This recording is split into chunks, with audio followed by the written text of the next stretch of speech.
What you making here, Dennis? Hmm? What are you making? I'm making some steel cut oat milk with agave and cinnamon.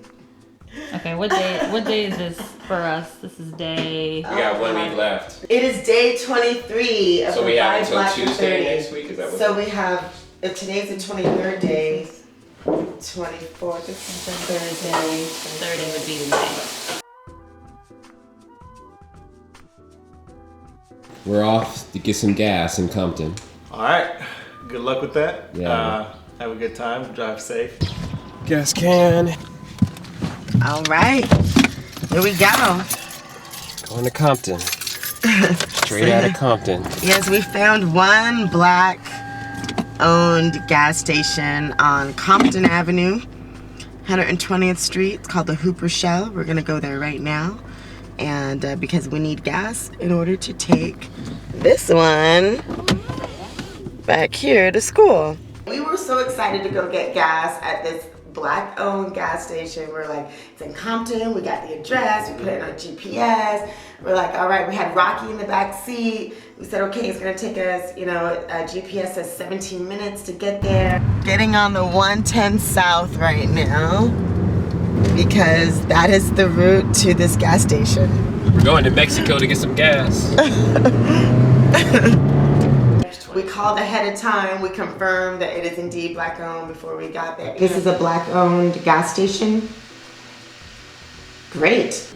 In the United States, there's only 2 that we could find, 2 Black-owned gas stations, and one happens to be 20 minutes from here.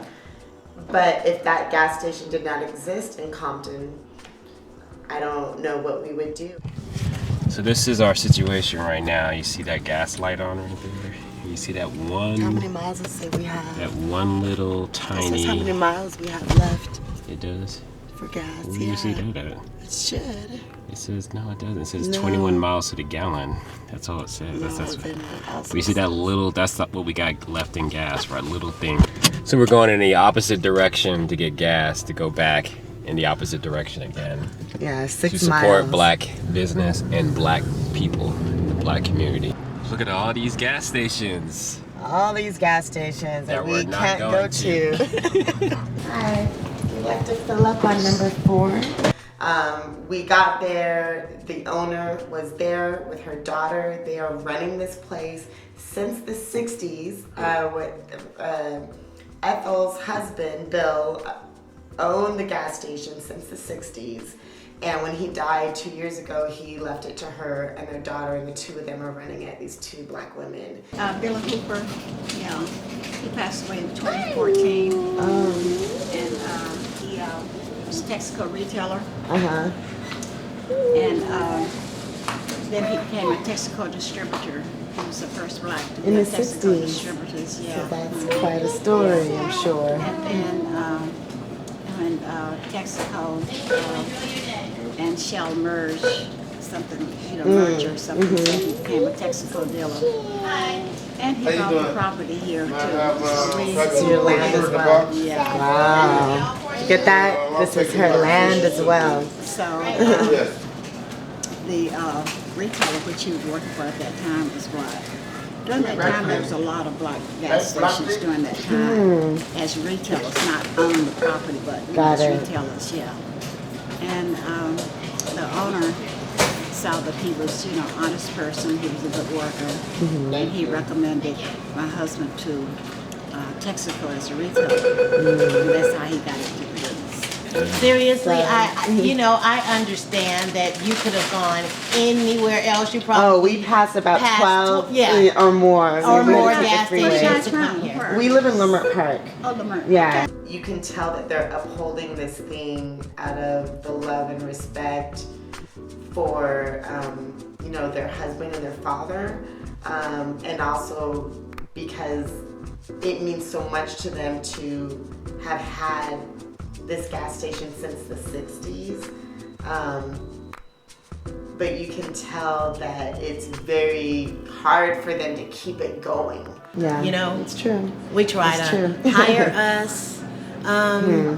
you know, we try to do business with us, you know, when it's plumbers and electricians, and it's just not easy to find anymore. Yeah.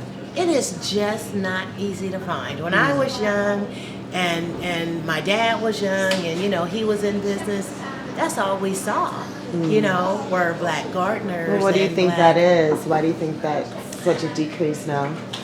You know, I wish, really can't say.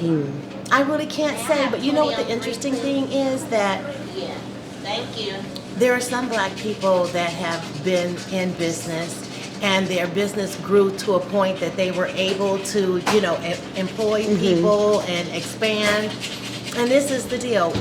One really close family friend of ours, he owned a business and he employed several people, and you know, we're kind of like a nation of get everything now. And so he actually went out of business because of workers' comp. People were falling and tripping and oops, I'm hurt, and his workman's comp costs went up and up and up, and he couldn't stay in business anymore. You better be very aware of how you're running your business, and whatever it is that you're supposed to be doing, do it. Don't ever, you know, let somebody say, oh, I'm just gonna, you know, you don't have to pay me this, just no, pay them by check. Pay them the way that you're supposed to, so that you always have proof. Oh my God, this is such a lesson because we just experienced that. We've definitely been through that, you know. And so I think a lot of people will say, oh well, duh, why wouldn't you do that in the first place? And it's like, well, people, it's when we're doing that for people, we're not just doing it for ourselves. They're asking to be paid under the table because that helps their situation. Right. So you're trying to both help each other, you're but it ends up fighting the business owner later. You're thinking that it is a mutually beneficial thing that you get to pay a little less right now, and it helps them out. Don't do it. Yeah, absolutely. Don't do it. If your business ever is successful, you could end up having a real problem. Wow. You could end up having a real problem. My dad used to say all the time, everybody that's your color is not your kind.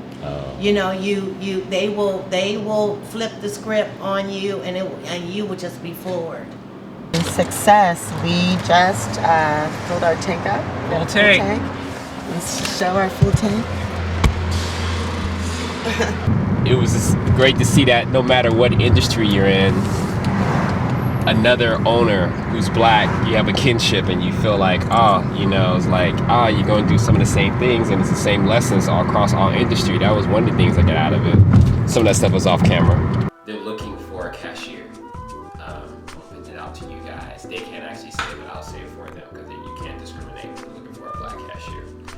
So if you're somewhere in Compton, near Compton, Linwood, you're watching this, looking for a job, they want someone they can trust, they're handling their money, they have a lot of exposure as far as fines and things. It's a lot of regulations.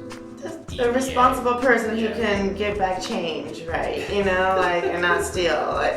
That's what they need. Who'll show up from 3 p.m. to 10 p.m. Prefer to give it to a black person. So if you know someone or you are someone in the Compton area, please contact us. Is it BLACK&SEXY at BLACK&SEXY.TV? We'll pass that on to them. We don't know anything about the pay or what kind of bosses they are. We just met these people. We're not responsible for it. Yeah, disclaimer. But if you need a job, we can make the introduction. Yeah, they said, please. They want it. So, all right. Awesome. I'm gonna try to get that job. Shit. I'm like, hey. Free gas. My glow up was miraculous and it was a lot of fun. Buy Black for 30 continues. I have got everything. My glam squad has been all black from head to toe and I'm happy. I was utilizing black owned businesses from head to toe, from my nails to my hair to my makeup artist to my stylist, to the showroom where I got my clothes from. the vintage shop that I got my clothes from. Everything was Black owned, and everyone was really just came together to really support me to go, you know, make an appearance somewhere at Essence, which is not Black owned, but was celebrating Black women, and was aired on OWN, which is owned by Oprah Winfrey, who is Black. So it's just been like that was a really nice thing to be able to say, okay, is this going to be a big challenge trying to find what I really want to wear and do what I really want to do, you know, all Black owned, and it all came together really smoothly, and it made me go, why don't I think about this more? I mean, I do if it naturally fits. Like my hairstylist is always, you know, she's always been Black, you know. Shout out to my kitchen beautician and on-set hair for many years, Erin Smith. Hello. Black owned business. I'm getting my color and my curls popping for some stuff I have going on tomorrow. So yeah, we're buying Black as we always do. Where does one go to find you if we want to support Black owned businesses? You have to call me. Yes. Get them digits. Referrals only. Yeah. So someone has to know you so that I know that when I'm going to your house, I'm in a safe environment.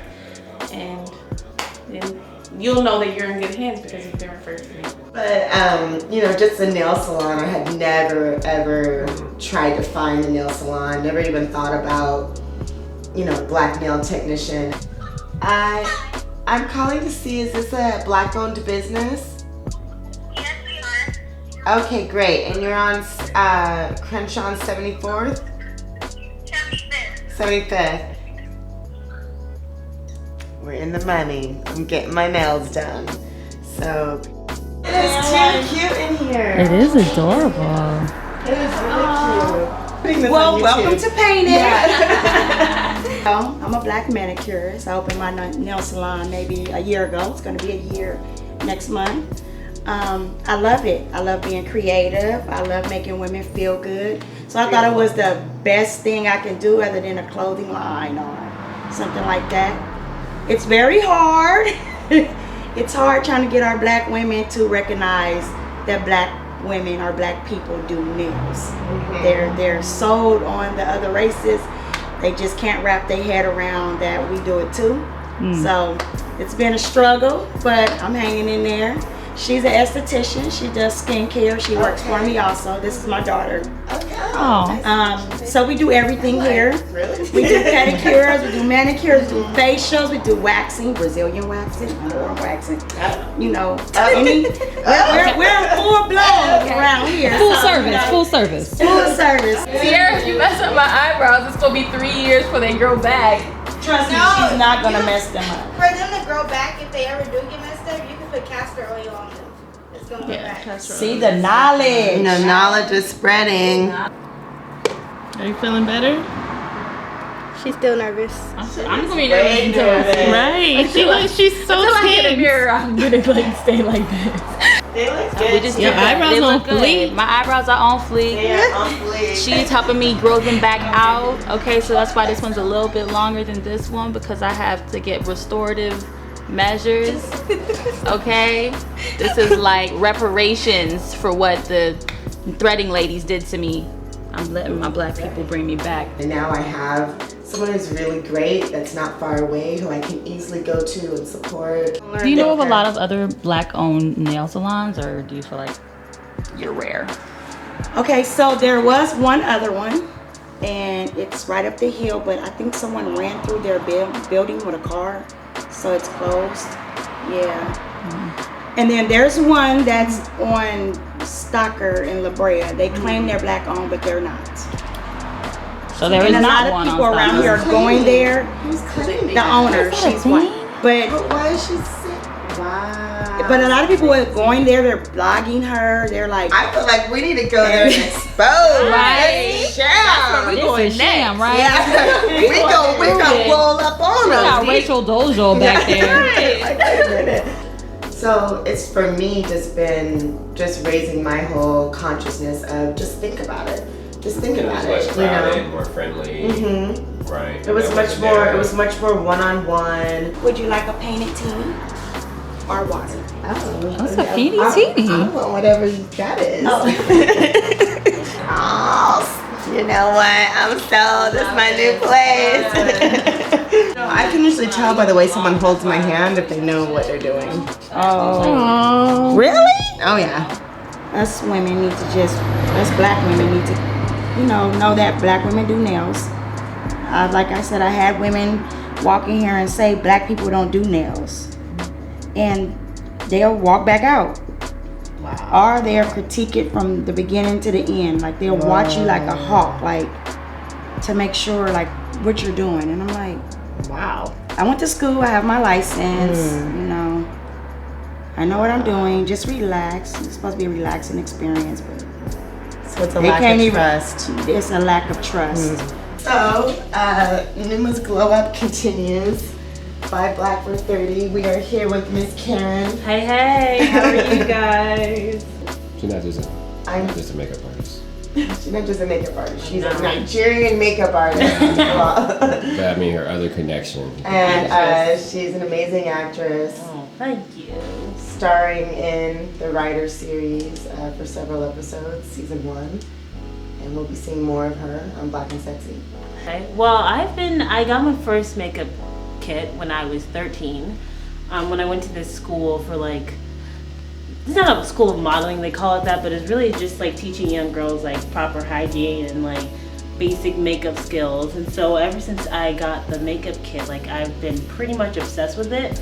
And I didn't start doing other people's makeup until college, which was only 2 years ago. And ever since then, it's just been picking up. I was kind of nervous if I wanted to do makeup and acting at the same time, but I'm just like, why not?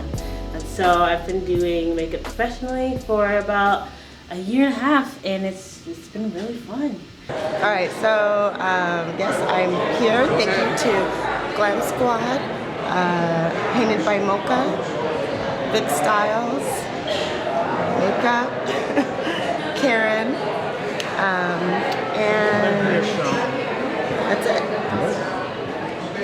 I have to go in now. Security is very serious. We need to ignore the mainstream maybe a little bit more. Maybe we spend too much time focusing on what they're doing and not what we're actually capable of. And I think that this event is really honoring women who are pushing past that, remaining determined, remaining creative, remaining enthusiastic, even in an industry that sometimes isn't built for us. And now we've just made our own way, and it's clear and it's undeniable at this point, and that's just a beautiful thing. It really is.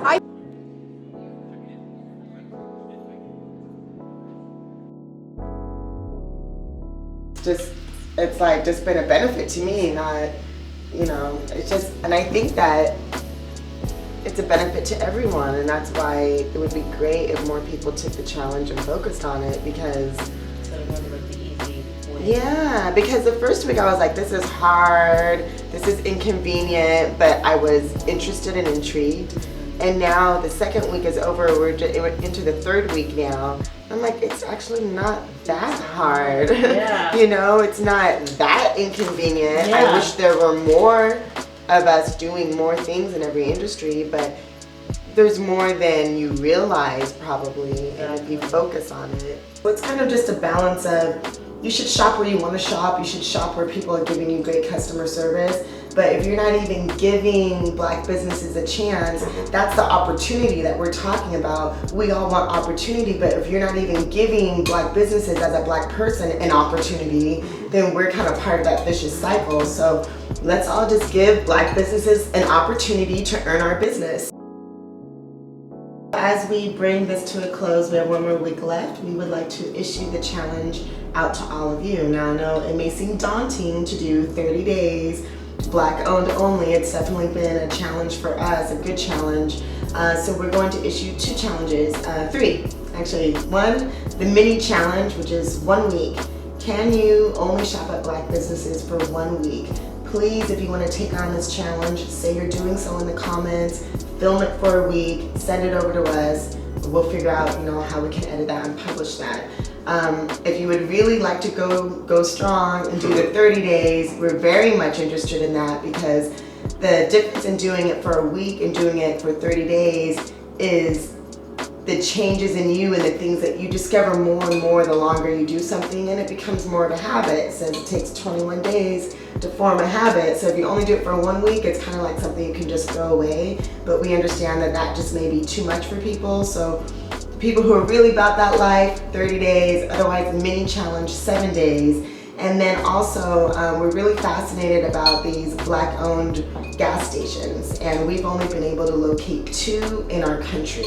So please, everyone, this is a challenge for everyone, look into, are there any Black-owned gas stations in your city? Because another thing is, we don't have any very strong directories for Black businesses. There may be so much more that we're not aware of. So if you can find a Black-owned gas station in your city, we would really like to know where they are, who the owner is, any information you can give us. We'd like to do interviews with these people. So those are the 3 challenges, and I'm sure that we'll have more for you next week, because we still have another week to go. It's not over yet. Yeah, it's not the last episode, just the second. Yeah. I don't know what it is, which one is going to be. We still want to put it out there though. And if you need any help from us, we know that it helps if you research a little bit before you start the challenge, so you're not just like, because there'll be all kinds of things that you don't even think of will pop up for you. So do a little bit of legwork beforehand, and think about, what do you consume every day? What do you spend your money on every day, even for a week? And then really, everybody else can do this. Everybody can do 1 day. 1 day. Either you It's don't not really buy a challenge much. though. It's not a challenge. Some people it is a challenge. Some people changing your habit. For some people it is a challenge. Yeah. Like even 1 day. Yeah, it's true. You don't even have to don't send video of your 1 day. But just tell us about Or it. tweet us. Tweet us. Like, I did it. Maybe we'll have different hashtags, like 1 day. Buy Black we'll 1. have 7 days. Buy Black 7. Buy Black 1. Buy Black 7. Buy Black 30. Buy Black 24 hours. Yeah, buy Black for 1. You know, hey, that would cause maybe its own revolution if we all just did that for the same day, everyone on 1 day, the same day. Juneteenth. Juneteenth. The Juneteenth is supposed to be that, but when do we ever do it? You know, so you know, we didn't spend our money for 1 day on anything at all. It's like Black History Month. The country would be crippled. They'd be like, what's going on? Well, I don't know, it will be crippled on one side and will flourish on another side, you know, and then people start recognizing what's going on, you know, just like, you know, the very low rated Academy Awards this year, and just like, you know, the entire month of February where everyone just went ham on, you know, Black Future Month. Can you stop baby? Can you stop? Yeah. Can that be done now? Thank you. You want nobody to eat, that's fine. No, but like the whole time you're banging the pot when I'm it's talking. Real. You don't talking. understand here like yeah, but it's like loud and you eating is. You are the worst on camera, rude attitude person. If this was you trying to direct something, you would be like, okay, can you do, you know? And then if directing. But if someone got an attitude, you would be like, why are they getting an attitude? I'm directing right now. I'm trying to say, we don't need it to sit there. We need to be moving. Yeah, but you don't have to be loud as hell slurping your damn oatmeal. I got it. It's fine. Oh, we're almost done. Like, we're almost done. Put all that in. All right. Everything that I have to deal with on a daily basis, y'all don't understand.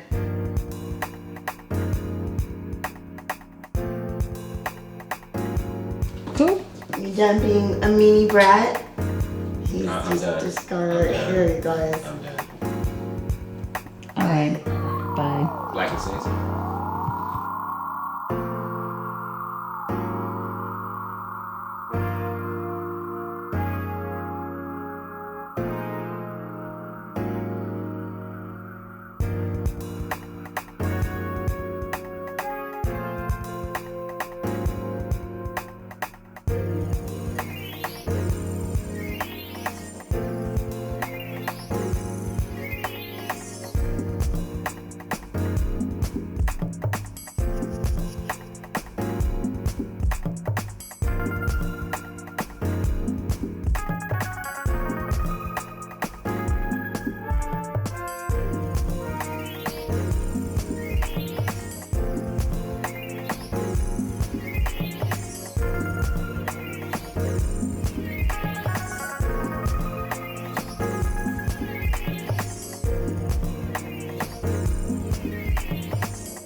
Black and sexy, baby.